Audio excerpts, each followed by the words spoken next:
खरं म्हणजे काल पण गृहमंत्री अमित शाह साहेबांना मुख्यमंत्री महोदयांनी आणि मी निवेदन दिलं की आपल्याला या आपत्तीमध्ये संकटामध्ये शेतकरी सापडले त्यांना मदत केली पाहिजे। आणि आज मुख्यमंत्री स्वतः देशाचे आदरणीय लोकप्रिय प्रधानमंत्री नरेंद्र मोदी साहेबांना निवेदन महाराष्ट्राच्या वतीने दिलंय की या शेतकऱ्यांच्या बळीराजाच्या पाठीशी उभं राहिलं पाहिजे।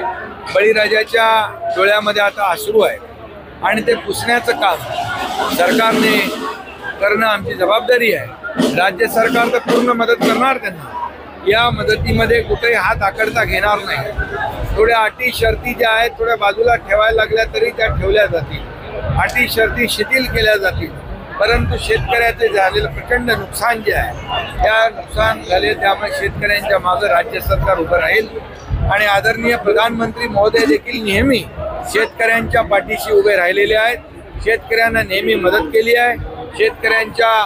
शेतकरी सन्मान योजना या ठिकाणी मोदी साहेबांनी सुरू केली आणि दर वर्षाला 6,000 रुपये शेतकऱ्यांना कायमस्वरूपी देण्याचा निर्णय घेतला। तसाच निर्णय राज्य सरकारने देखील नमो शेतकरी सन्मान योजना करून घेतला। त्यामुळे नेहमी शेतकऱ्यांच्या मागे केंद्र सरकार पण उभं राहिले, प्रधानमंत्री महोदय पण उभे राहिले।